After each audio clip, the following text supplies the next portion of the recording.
Bienvenidos a Ciberseguridad, tu podcast de seguridad informática. Acompáñame a conocer todo sobre la ciberseguridad, herramientas, últimas noticias y casos reales que ocurren a diario.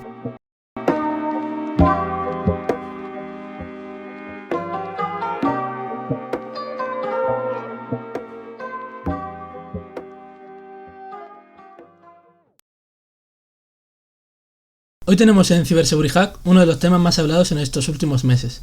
Hablaremos sobre el análisis de inteligencia, y en este caso más enfocado a la ciberseguridad, la ciberinteligencia. Para ello tenemos con nosotros a Genelva Echavarri, una profesional dedicada al análisis de inteligencia. Buena Genelva, es un placer contar contigo. Muchas gracias, igualmente. Antes de comenzar me gustaría que nos hablaras un poco sobre tu carrera profesional. Pues la verdad es que es una carrera que está muy enfocada a la movilidad internacional, que es de donde realmente vengo yo, donde he pasado los últimos 18 años de mi vida, la movilidad internacional del talento humano. Pero es verdad que la crisis del COVID nos afectó muchísimo a todos y a unos sectores más que a otros. En este caso, el sector de la movilidad quedó muy tocado porque nosotros al fin y al cabo lo que hacemos es mover a las personas y a ese talento humano entre diferentes países. Al tener todas las restricciones que se aplicaron en absolutamente todos los países del mundo por el tema del COVID, Sí. Se paralizaron muchísimos servicios, se paralizaron muchísimos traslados de personas a otros países. Y en este caso yo tenía una empresa que había fundado hace 7 años ya en el sector, después de trabajar para otras empresas durante varios años, decidí montar la mía propia. Y bueno, teníamos 7 años de vida cuando el COVID nos golpeó muy fuerte y tuve que cerrar. Y es ahí cuando decidí de alguna manera recuperar el viejo sueño de la infancia de dedicarme a la inteligencia, a todo lo que tiene que ver con investigación, inteligencia, ciberinteligencia, etc. Y empecé a formarme. Entonces los 2 últimos años me los he pasado formándome y de alguna manera yo ya había trabajado en inteligencia, pero indirectamente, porque cuando muchos de los proyectos que tienes que hacer para la movilidad internacional, pues imagínate que quieres enviar, como ha sido el caso de varias empresas con las que hemos trabajado, Sí. que tienes que enviar a una persona o a varias personas de un equipo a trabajar a un país en el que no tienes sede, no tienes conocimiento de cómo funcionan las leyes, las normas locales, etc. Pues al final una de las funciones que yo hacía era trabajar sobre un informe de destino, sobre cuáles eran los requisitos, si el país tenía algún problema, pues del estilo cuando hemos ido a enviar a Israel, si había algún problema con los temas de terrorismo allí, etcétera. Pues en diferentes países, cada uno con su casuística. Y esto es una forma realmente de inteligencia, ¿no? El presentar esa información que no teníamos, buscar esas fuentes locales, recopilar toda esa información y después presentársela al cliente para que ellos pudieran tomar las decisiones sobre cómo abordar el traslado de los profesionales a destino, ¿no? Y bueno, no lo tenía muy claro en su momento, yo sabía que lo hacía. Descubrí que era inteligencia cuando me estuve formando sobre ello y me dijeron los profesores que la experiencia que tenía era bastante interesante, porque tengo experiencia en trasladar a otros países, pero también tengo experiencia, por ejemplo, en sacar a profesionales de una zona de guerra, como puede ser la guerra de Libia cuando estalló. Tuvimos que sacar a todos los profesionales, en este caso de la empresa Repsol, en un tiempo récord. Y al final, pues lo estaba haciendo indirectamente, no lo sabía, y me encanta. Es algo que me encanta, es algo en lo que me siento cómoda, es experiencia que tengo, y ahora lo único que aspiro es a poder abrir mi experiencia a otras áreas, como puede ser pues, a apoyar a las fuerzas y cuerpos de seguridad del Estado, en la investigación para personas desaparecidas, o en este caso para ayudar a empresas con temas de espionaje industrial, pues todas las salidas que pueda haber en este sector, ¿no? Y que al final es algo que siempre me ha gustado, que siempre me hubiera gustado hacer y que aquí estoy. Pues la verdad es que es un placer tenerte con nosotros y la verdad es que coincido contigo, es un campo bastante amplio en el que pues siempre se tocan muchos campos, la verdad. Y para los que no estamos metidos en este ámbito, ¿cómo podrías definirnos o a qué nos referimos cuando hablamos de análisis de inteligencia? Bueno, pues el análisis de inteligencia como tal se suele definir como un procedimiento que engloba diferentes fases de actuación, cuyo objetivo es evaluar y transformar los datos que obtenemos, en conocimiento útil, ¿vale? De acuerdo con las necesidades de información establecidas en cada momento. En este caso, las necesidades de información pues, vienen dadas por la figura del solicitante o decisor, ¿vale? Tenemos una persona que tiene una necesidad, tiene una cuestión, una decisión que tomar sobre cualquier tema, y es ahí donde nosotros lo único que hacemos es aportar, pues facilitar, mejor dicho, más que aportar, facilitar la toma de decisiones, ¿no? Estas fases, que en algunos casos pueden variar, van de 4 a 6. En mi caso, yo estudié que 6 porque era un poco más completo el procedimiento, sí. ¿vale? Pues van desde la dirección y planificación, que es sobre todo la fase más importante, porque es donde el decisor especifica muy claramente las preguntas que necesita, especifica claramente cuál es la necesidad de información que tiene, y hay que dejar muy claro que la pregunta es tan o más importante que la obtención de información posterior y ofrecer ese informe y ese análisis de inteligencia, ¿no? Porque si las preguntas no son las adecuadas, las respuestas no serán las adecuadas. Por eso hay que tener muy claro cómo este decisor hace las preguntas, y que quede muy claro entre el decisor y el analista de inteligencia cuál es exactamente la información que está queriendo obtener el decisor, ¿vale? Sí. La segunda fase es la obtención de datos, de información. La tercera es el procesamiento de esos datos, preparar la información que se ha obtenido de diferentes fuentes, si ha sido, por ejemplo, un podcast, transcribirlo, etcétera, etcétera, ¿no? Sí. Prepararlo para poder trabajar con ello. La cuarta fase, como tal, es el análisis de información, analizar toda esa información, sacar cuál es la información que nos puede servir o que en este caso serviría al decisor para esa toma de decisiones, tener muy claro cuáles son los puntos importantes a dejarlos claros y prepararlos además en un formato que sea inteligible, perfectamente entendible por él, ¿vale? La difusión de inteligencia sería la quinta fase. Esta difusión se puede hacer de muchas maneras. Yo he conocido informes que son informes normales al uso, he conocido informes que son podcasts, he visto informes que son gráficas, etcétera, etcétera, ¿no? Al final, imagínate, el presidente de un gobierno no tiene a lo mejor el tiempo para leerse 7 hojas de informe, simplemente lo que necesita es un infograma, 7 frases con 3 dibujos y entender muy bien la situación de una manera muy visual y en un chat poder tomar esa decisión. Sí, sintetizarlo. Y por último, efectivamente, y por último tenemos el feedback, que es muy importante también. Hay procedimientos que no lo incluyen, pero en este caso yo aprendí que es importante tenerlo porque el analista nunca sabrá, pero el feedback es importante en cualquier ámbito, ¿no? Pero ningún analista, ningún profesional es capaz de saber si ha hecho su trabajo bien, si para quien lo ha hecho no le dice, oye, esto está bien, oye, aquí me hubiera gustado, aquí me hubiera faltado, y poder ir corrigiendo poquito a poco esos tips, ¿no? Entonces, al final, bueno, el feedback consideramos que es tanto más importante también que la fase de dirección y planificación. Y, en fin, bueno, básicamente la finalidad del análisis de inteligencia es conocer el pasado para tomar decisiones en el presente que nos sirvan para el futuro. Y esto lo digo parafraseando a mi profesor Manu Robledo, que es un fenómeno. Sí. Pero bueno, lo que hay que tener siempre muy en cuenta es que el análisis de inteligencia nunca decide por sí mismo. Es decir, no es la respuesta a la pregunta. Lo único que es, aporta la información necesaria para ayudar al decisor, reduciendo su incertidumbre a través de un formato adecuado para que él sea quien decida. ¿Vale? Vale, de acuerdo, sí. Pues la verdad es que creo que es uno de los campos más interesantes que hay hoy en día. Y enfocándonos en la ciberseguridad, ¿cómo podríamos definir la ciberinteligencia? Bueno, en este caso, la ciberinteligencia la podemos entender como la inteligencia aplicada al ciberespacio, es decir, es el mismo procedimiento de obtención, análisis e interpretación de la información.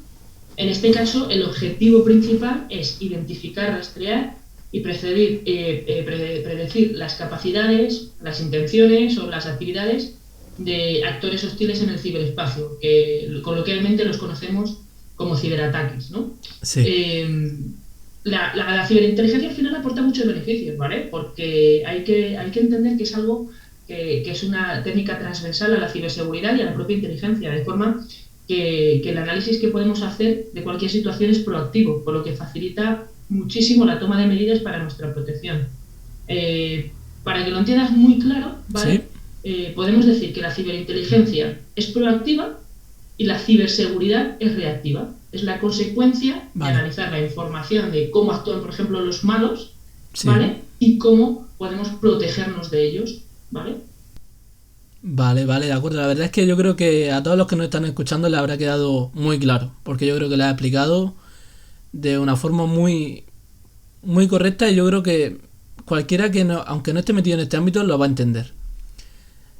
La verdad es que el tema de la ciberinteligencia y todo lo relacionado con ella se escucha mucho en el ámbito empresarial y más en el ámbito gubernamental.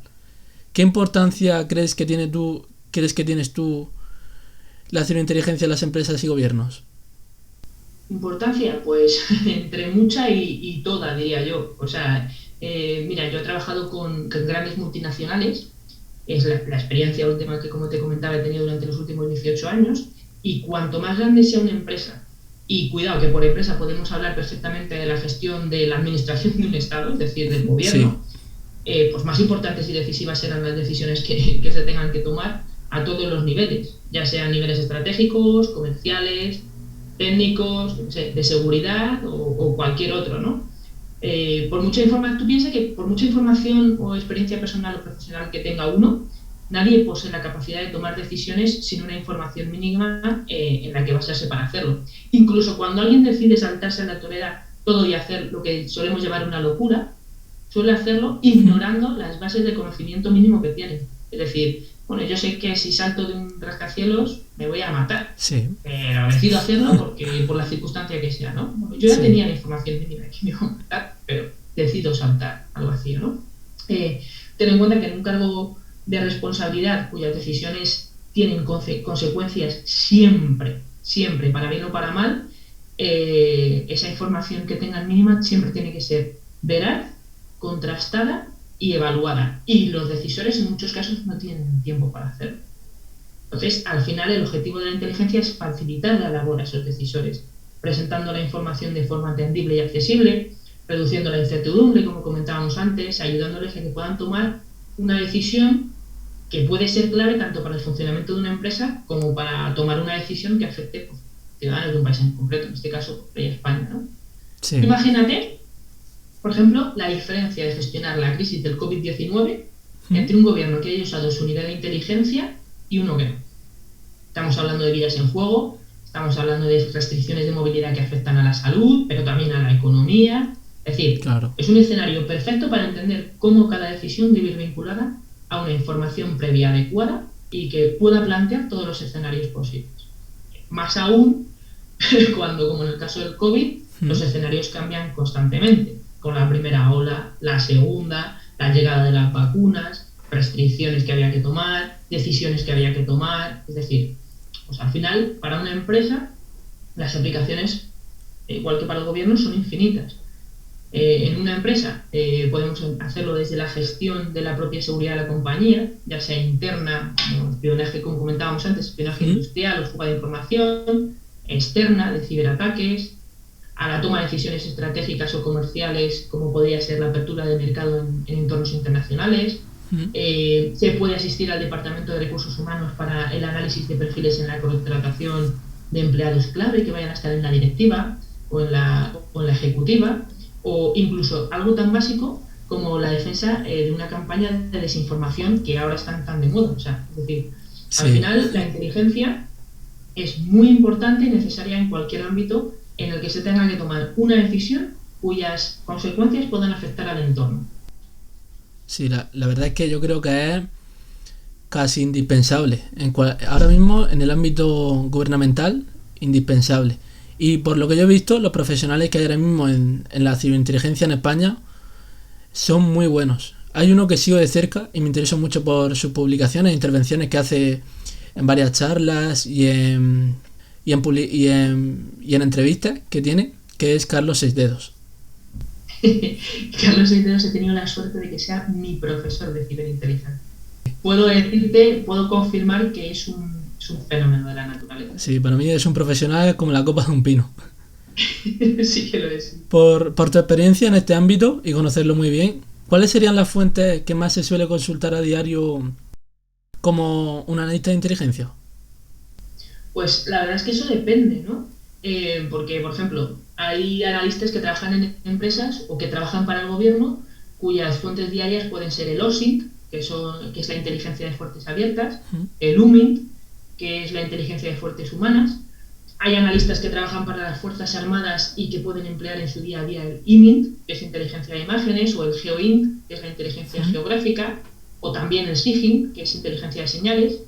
Los cuerpos y fuerzas de seguridad del Estado, como policía o guardia civil, usan muchísimo el SOSMINT, que es la inteligencia en redes sociales. Es decir, al final hay muchísimos tipos de inteligencia de fuentes, ¿no? Y todos están a disposición de los profesionales para emplearlos según el tipo de necesidad de información que se tenga.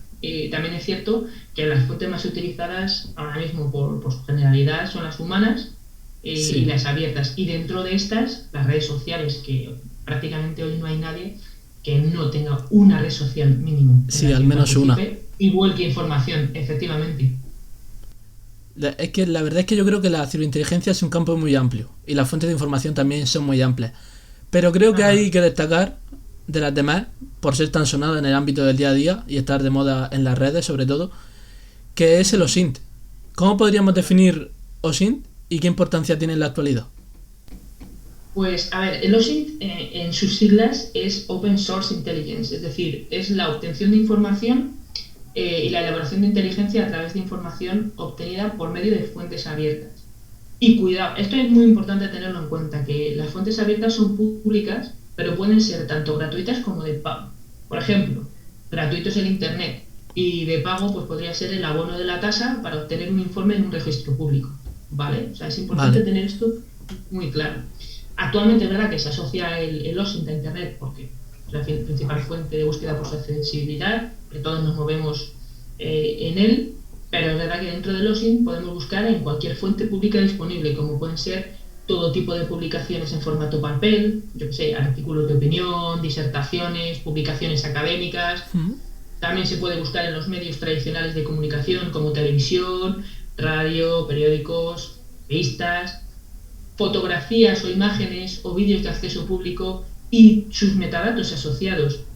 También es una forma de búsqueda en OSINT, o la información geoespacial de acceso público como imágenes o vídeos tomados desde el espacio por medios comerciales o gubernamentales.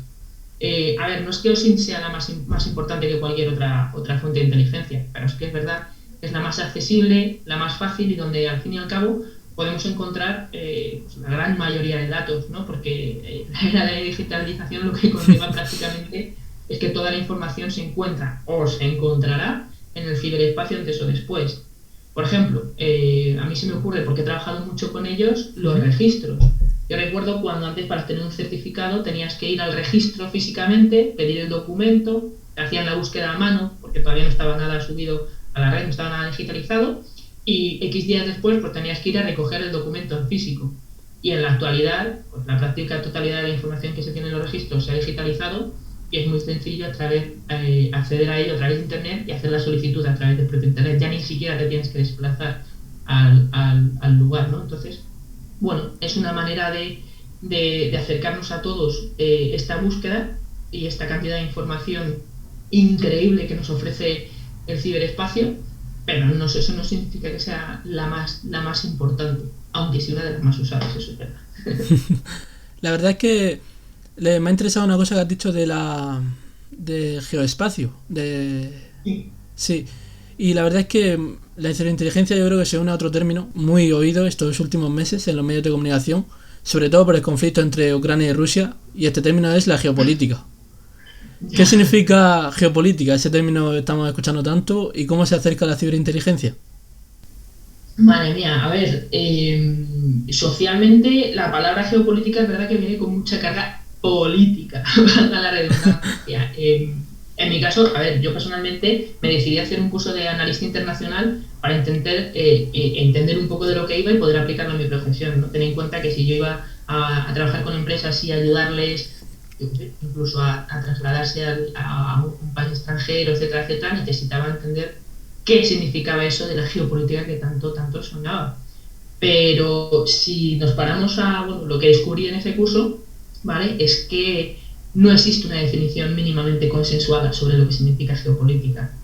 Esto, a ver, se viene dado porque en la propia evolución del término, que surgió a principios del siglo XX, se cruzó en su camino el nazismo y algunos de los teóricos del nazismo lo utilizaron para justificar la doctrina expansionista de la Alemania nazi. Así que el concepto, pues, inicialmente quedó ligado a este movimiento, lo cual sabemos que nunca es bueno. Después de este periodo, bueno, pues fue resucitando y tal, recobró cierto prestigio durante la Guerra Fría y lo hizo a través especialmente de la mano de los estudios geoestratégicos de Estados Unidos y sus doctrinas. Al final, esta visión, que está muy relacionada tanto por el periodo nazi como el periodo de la Guerra Fría, está muy relacionado con el poder militar, que es la visión que hemos heredado actualmente, ¿no? Entonces, escucha geopolítica y automáticamente se suele pensar en temas bélicos, militares, etcétera, etcétera, y no tiene nada que ver en realidad. El siglo XXI, en este caso, está mucho más marcado por cuestiones de índole económica, social, política o cultural, que por fenómenos relacionados con los conflictos armados en general, que hoy en día son mínimos en comparación con hace 80 años, por lo que este concepto que le damos está completamente fuera de lugar. Aquí en España, pues no encontramos definiciones ni en diccionarios ni en instituciones que muestren una mínima solidez para definir lo que es la geopolítica. En parte, principalmente porque ha sido el mundo anglosajón el que más empeño ha dedicado a su estudio, por lo que nos tenemos que ir al inglés. Y ya en el diccionario de Cambridge encontramos que se define la geopolítica como el estudio de la forma en la que el tamaño, posición, etcétera, de un país influye en su poder y en su relación con otros países. En el caso, por ejemplo, del diccionario Merriam-Webster, se afirma que es el estudio de la influencia de factores como la geografía, la economía y la demografía en las políticas, especialmente en la política exterior de un Estado. En mi caso, pues a mí me gusta usar la definición que aprendí en el curso que te comentaba, porque me parece mucho más actual y está más adaptada a los tiempos que corren. Es decir, lo que yo estudié es que la geopolítica es la influencia de factores como la geografía, economía y política, entre otros, en sucesos y dinámicas enmarcadas en un espacio determinado. Por ejemplo, aunque al hablar de geopolítica nos venga a la mente la totalidad del mundo, este es uno de los niveles a los que se aplica, ¿vale? Normalmente siempre pensamos militar y mundo, como algo global, ¿no? Y no, la realidad es que también hay una geopolítica de ente próximo o de Europa si nos vamos a un ámbito regional. Hay una geopolítica de Rusia, de Estados Unidos, de India, de Angola, si nos centramos en países, y incluso se puede hablar de una geopolítica de Nueva York o de Madrid, ¿no? Respecto a cómo se acerca la geopolítica a la ciberseguridad o ciberinteligencia, entiendo que te refieres a que actualmente el término de geopolítica va prácticamente ligado al de guerra híbrida, donde uno de los principales frentes se realiza a través del ciberespacio y va más allá de lo que conocemos como el sismo militar, que es como veníamos conociendo las guerras anteriormente.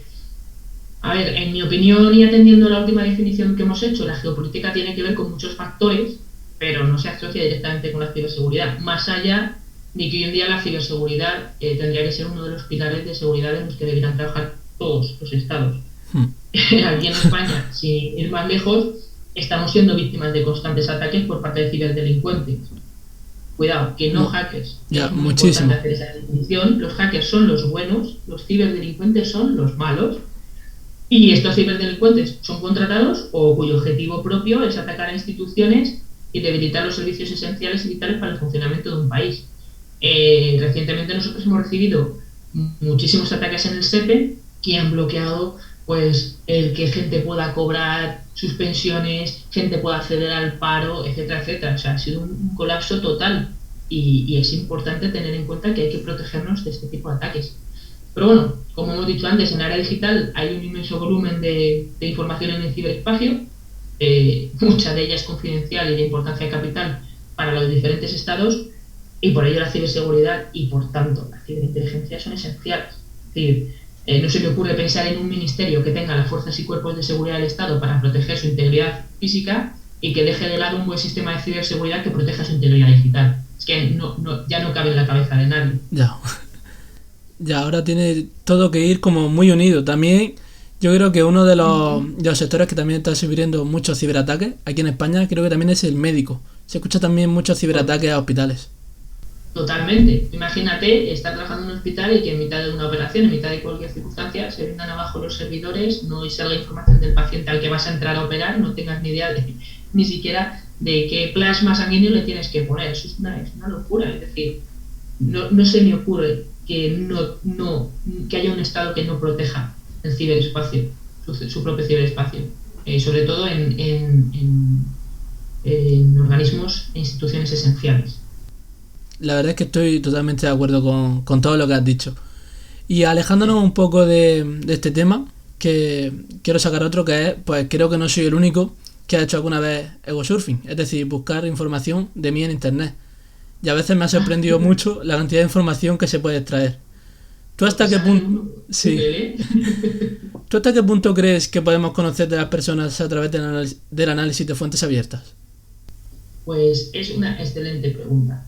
De hecho, es una pregunta que tendríamos que hacer en todos los colegios e institutos del país, ¿vale? Donde los chavales que son cada vez más jóvenes acceden a las redes sociales y comparten absolutamente todo tipo de información a través de ellas, convirtiéndose en objetivos vulnerables para todo tipo de ataques, ¿de acuerdo? Si todos fuéramos conscientes de la cantidad de información que podemos compartir con una sola imagen que subimos a una red social, nos pensaríamos mucho al hacer.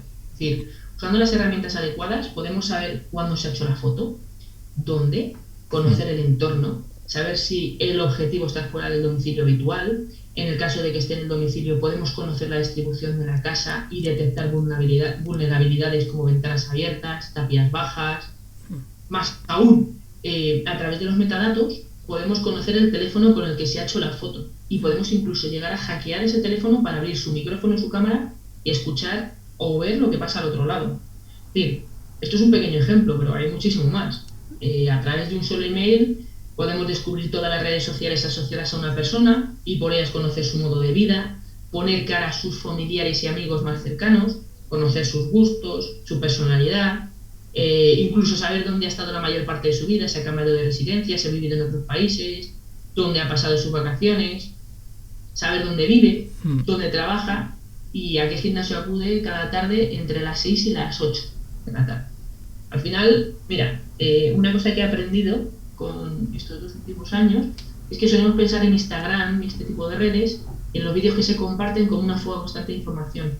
Pero mira, a través de una red social como LinkedIn, que es una de las redes de las que normalmente la gente piensa que se comparte menos información, podemos conocer la ciudad de residencia de una persona, su número de teléfono, por el que podremos sacar más información, su mail, por el que accederemos a sus redes sociales, saber dónde ha estudiado, dónde ha residido, en qué empresas ha trabajado y en qué empresa trabaja en la actualidad, por la que podemos conocer una segunda dirección, así como horarios en los que está fuera de su domicilio habitual. Es decir, aprender a usar las herramientas de búsqueda adecuadas es básico, pero aprender a tener la mayor información personal fuera de la red es esencial.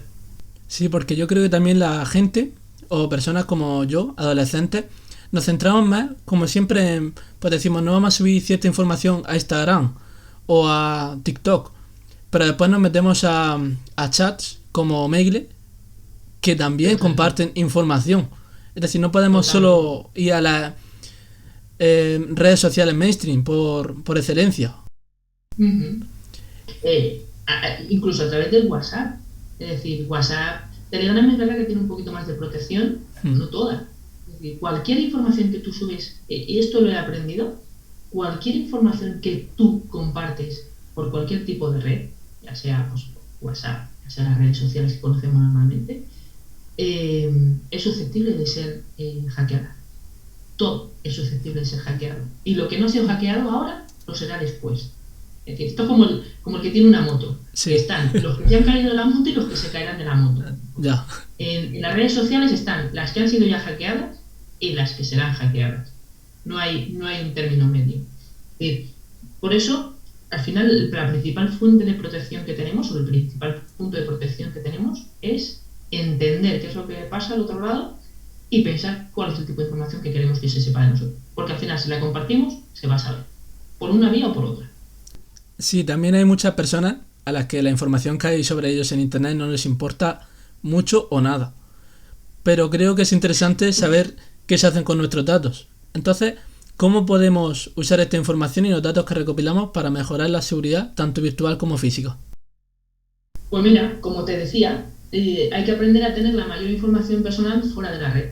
Eso es esencial. Te diré que cuando empecé a formarme en OSI, yo tenía pues las típicas redes sociales, Facebook, Instagram, LinkedIn, Twitter, escribía en WhatsApp, etc. A día de hoy solo uso LinkedIn, solo uso Telegram y conociendo los riesgos que asumo por ello.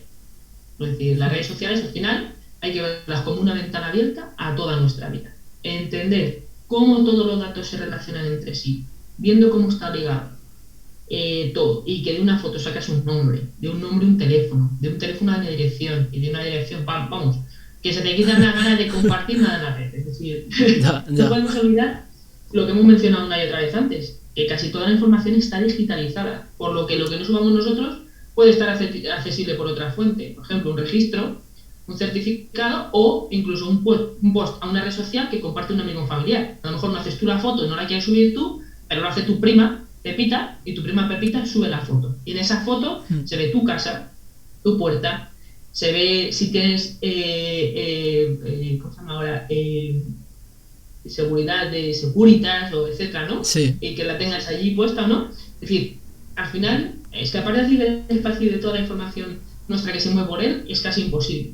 Pero sí que se pueden tomar muchas medidas, tanto físicas como virtuales, para protegernos y que por lo menos dificultemos el acceso a esas fuentes. Entonces, ¿cómo podríamos proteger más nuestra información de estas fuentes de información? ¿Cuáles serían unos tips básicos? A ver, esto es un trabajo importante, y la verdad es que se requiere tiempo. Al final es como una forma de vida. Tú piensas que te conviertes al final en el típico guardaespaldas que siempre mira debajo del coche y que cambia las rutas para ir a un mismo sitio instintivamente. Es decir, te adaptas y cuando vas a hacerte una foto, en tu mente eres capaz de visualizar por un momento todas las vulnerabilidades que muestra y por ello decides no subirla a una red social o no enviarla a una persona de la cual no tienes mucha relación o con la cual no tienes mucha relación, ¿no? Hay que hacer primero un trabajo psicológico, que es el de interiorizar realmente lo que sucede detrás del escenario, entre bambalinas, cuando tú decides compartir cualquier tipo de información en el ciberespacio, ya sea por mail, que el mail también es susceptible de ser hackeado, por una red social o incluso hasta por una encuesta que rellenas. Cuando comprendes este mecanismo, cuando visualizas las conexiones, eres mucho más selectivo con lo que compartes y lo que decides subir lo haces siendo muy consciente de las consecuencias que pueda tener. Por lo tanto, de alguna manera estás prevenido y preparado para esas consecuencias.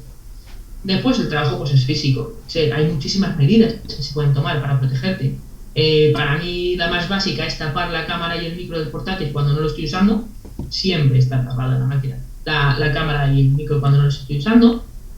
Colocar el portátil en un entorno completamente neutro, que no diga nada del lugar en el que se encuentra y de la persona que vive o trabaja allí. También usar alarmas de nuestros datos como nuestro nombre para que cuando alguien lo comparta o salgan buscadores seamos avisados. Dejar el móvil alejado de donde nos encontramos y siempre con la cámara tapada. Usar VPNs para que no se pueda rastrear nuestra IP redirigiendo la señal a otro país o a otra ciudad. No compartir USBs en equipos no conocidos y seguros. A ver, no sé, se me ocurren muchísimas maneras de protegernos. Pero al final todas parten de conocer lo que pasa cuando compartes cualquier tipo de información. Ser consciente de cómo sueles compartir esa información, es decir, las vías. A partir de ahí puedes crear una estrategia que completa la ciberdefensa. Esto es lo que se hace principalmente en inteligencia. Se personaliza el uso de cualquier equipo, el uso de cualquier red, el uso del ciberespacio, que se hace por una empresa, por una persona, por el gobierno. Se piensa cómo atacarían los malos, te pones en la situación del malo, ¿sí? Piensas con ese uso cuáles son todas las vulnerabilidades que encontrarías siendo el malo y las atajas y trabajas para cortarlas y proteger a pues, tu equipo, el equipo de una persona, de una empresa, etcétera, etcétera. Sí, también yo creo que el concienciar a las personas de de los datos que subimos en nuestras redes sociales debería también empezar en institutos y en colegios. Eso es esencial, porque además es que los chavales son los que más información comparten. Sí, y no te pones solo en riesgo a ti, es lo que yo creo, también pones en riesgo a tu entorno. Sí, mira, muchas veces en el caso del OSINT, ¿vale? Cuando tú tienes un objetivo, ¿vale? Muchas veces, imagínate, te contrata una empresa para hacer, pues, analizar el perfil de una persona que va a entrar en la ejecutiva o que va a entrar en la dirección, en un alto cargo, en un puesto de responsabilidad, y es un puesto muy clave, ¿no? Esa persona es muy difícil que tenga los datos en cualquier red, incluso en LinkedIn, pero si puedes conocer los datos de su familia, si tiene hijos, si tiene mujer, si tiene primos, si tiene amigos cercanos, a lo mejor lo que no consigues a través de esa persona directamente, lo puedes conseguir a través de todos ellos. Claro, de los vecinos, de cualquier persona así que sea de tu entorno más cercano. Efectivamente, tú ten en cuenta que habrá hijos que compartan fotos con sus padres por vacaciones, fotos con sus padres por cualquier evento especial familiar, fotos de sus padres con muchísimas situaciones en las que se hacen fotos inconscientemente que uno quiere compartir porque es un momento de alegría que le apetece compartir con su red o lo típico de los chavales, fardar de X situación. Sí. Y lo que nos está dando cuenta es que está abriendo una puerta para que cualquiera no solamente lo investigue a él y le convierta en un objetivo, sino a toda su familia. Sí, la verdad es que estoy totalmente de acuerdo contigo. Para terminar, Genelva, me gustaría hacerte una pregunta un poco más subjetiva. Para alguien que quiera especializarse en ciberinteligencia, ¿qué le recomendarías que estudie? ¿O dónde podría empezar a formarse aquí en España? Bueno, a ver, teniendo en cuenta que los profesionales que llegamos a la inteligencia venimos de muchos y diferentes ámbitos, en mi caso, como te decía, vengo del mundo de la movilidad internacional, bueno, también conozco profesionales que se dedican a esto, que vienen de psicología, recursos humanos, derecho, relaciones internacionales. Al final no es lo importante de dónde venimos cada uno, porque, como decís tú, todos nos podemos formar. Lo importante es contar con las capacidades personales que consideramos básicas para un perfil de analista, ¿no? Si se tienen esas capacidades, la formación, hay muchísimos medios en España, pues hay másteres que están muy interesantes, pero también hay cursos de empresas especializadas en seguridad y ciberseguridad. Por ejemplo, en mi caso, yo estudié en LISA, ¿vale? Es un instituto que es fantástico, es una academia fantástica. Sí, lo conozco. Adquirí la mayoría de mis conocimientos, pero también, yo sé, en Cyber Hunter Academy tienen una experiencia muy, muy buena. Todo lo que tiene que ver con temas de OSINT y todo lo que tiene que ver con el ciberespacio es una maravilla. Al final, uno se tiene que adaptar un poco, o tiene, mejor, que buscar lo que se adapte a sus circunstancias. Hay másteres que son presenciales, que son muy, muy buenos en universidades. Bueno, sin ir más lejos, estos días en la Universidad de Murcia bueno, se ha estado dando para una masterclass en la que participé recientemente, que ha sido una maravilla, y tienen un curso de OSINT muy práctico. Y además se adapta porque, en mi caso se adaptaría porque, bueno, no es presencial, es todo online, lo cual es muy, muy práctico. Yo creo que uno tiene que buscar, en España tenemos grandes profesionales en este ámbito. Muchísimos. Profesionales en este ámbito. Y muchos de ellos son profesores, en este caso Carlos Oidedos ha sido profesor mío en LISA, muchos son profesores y lo único que puedes hacer es, si tú, en tu caso, imagínate que tú quisieras o yo te tuviera que aconsejar a ti para hacer un máster, a ti te encanta Carlos Oidedos y le sigues, él está como profesor en varios másteres y en varios cursos. Yo te diría que te adaptaras o que buscaras cuál de todos ellos se adapta, mejor dicho, a ti y a tus circunstancias y trabajar con él. Si te sientes cómodo y te sientes cómodo con el profesor y ya sabes la experiencia que tiene y el backup que tiene, pues te va a resultar muchísimo más fácil aprender. Muchísimo más fácil aprender. Es alguien a quien admiras y con quien probablemente compartas una relación muy, muy especial. Lo dicho, hay cursos que son muy completos, hay cursos que son muy, muy prácticos, eminentemente prácticos, en el que hay trabajos que haces que están basados, prácticamente el 90% de los trabajos que he hecho, tanto de UNINT como de OSINT, etcétera, o el de investigación de personas desaparecidas están basados en casos reales. Entonces, al final, trabajar con casos reales y poder practicar con casos reales ya te pone en la línea de lo que luego te vas a encontrar cuando salgas de esa formación. Entonces, mi consejo sería eso. Si tú conoces a alguien que te parezca referencia, que sientas como referencia en el sector, mira a ver si esa persona es profesor de algún curso, de algún máster, e intenta que el que mejor se adapte a ti, apuntarte a él y hacerlo. Porque como carrera como tal, sí, no te encuentras una carrera como tal de analista de inteligencia, te encontrarías la de detective, ¿no? Pero todos son másteres. Entonces da igual la formación básica que tengas. Al final, creo que antes que la formación son las capacidades personales que tenga cada uno de nosotros. Es decir, da igual que te formes si no tienes una mente analítica, Sí. si no eres muy objetivo. Hay que tener en cuenta que los sesgos cognitivos que tenemos cada uno propios hay que evitarlos a la hora de hacer un análisis de inteligencia. Si no consideras que tienes un buen juicio crítico para determinar qué información sería útil y cuál no lo es. Si no eres capaz de trabajar en equipo, los analistas de inteligencia trabajamos en equipo constantemente. Y de hecho es la mejor manera de hacerlo. Si eres una persona que tiene una poca tolerancia a la frustración, tampoco. La perseverancia es muy importante porque no siempre es fácil obtener la información, tampoco es fácil analizar esa información. A lo mejor hoy no consigues un dato, pero lo consigues mañana, o lo consigue un compañero del equipo, ¿no? Sí. Entonces, la formación puede venir por muchas vías. En mi caso, si alguien está interesado, puede entrar conmigo tranquilamente en mi perfil de LinkedIn y yo voy a compartir con él dónde he estudiado yo, dónde me he formado yo y a partir de ahí que prueben, ¿no? Pero uno tiene que ser muy consciente de sí mismo, de qué capacidades tiene para entrar en todo este mundo. Coincido contigo en que la soft skill, la habilidad que tiene uno en sí mismo, como la objetividad, que me parece imprescindible en un trabajo como este, son muy importantes. Y también coincido contigo en que ahora mismo en España hay muchos, como has dicho, tu cursos y másteres. Sobre todo ahora mismo está de moda los bootcamps, que no hay que perderlos de vista porque hay muchos muy muy buenos que son impresionantes cuando estamos hablando de análisis de inteligencia. Y también, bueno, quiero hacer una recomendación de un libro de Carlos Seisdedos, que es OSINT, y Vicente Aguilera, que son, la verdad es que dos grandes en este ámbito, que la verdad es que a mí me gustó mucho. Sí, lo tengo y lo he leído. Y sí, efectivamente.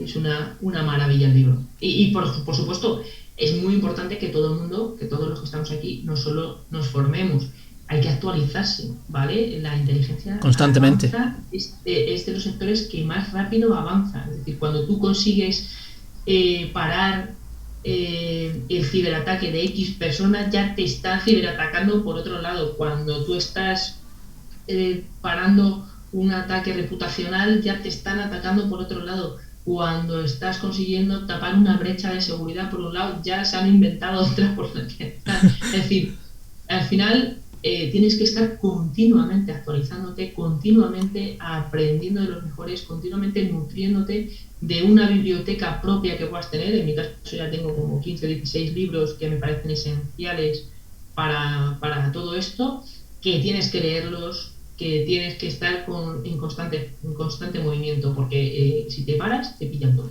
Sí, yo creo que no solo, también quiero hacer aquí una marca de no solo en el mundo de la ciberseguridad, también en el mundo de la tecnología en general, en el desarrollo web, se avanza también a una velocidad impresionante. Sí, la informática es una maravilla, es decir, lo que hoy son 16 gigas, mañana es 3 teras. Sí, la verdad es que sí. Bueno, Genelva, ha sido un placer contar contigo y la verdad que espero que en un futuro vuelvas por aquí. Agradecerte también tu tiempo y que te animes a participar en proyectos como este, que buscan difundir la ciberseguridad a los demás. Pues sobre todo darte las gracias a ti, Ángel, porque la verdad es que me lo he pasado fenomenal. Ha sido una charla muy amena. Te felicito por todos los frentes a los que estás haciendo, con los que te estás haciendo cargo. Es una maravilla tener a gente joven que venga empujando así, que venga con esas ganas y con esa pasión, que espero que no la pierdas nunca. Porque al final es la base de nuestra vida, ¿no? Si encuentras algo que te apasione, chico, eso es un don, eso es un regalo y hay que aprovecharlo. Y tú lo tienes. Muchísimas gracias, Genelo. Se nota, así que disfrútalo y cualquier cosa para la que necesites, pues puedes contar. Muchísimas gracias. Te deseo lo mejor en el proyecto que estás preparando y ahí estaremos dándole el máximo apoyo. Muchísimas gracias, Ángel. Un fuerte abrazo.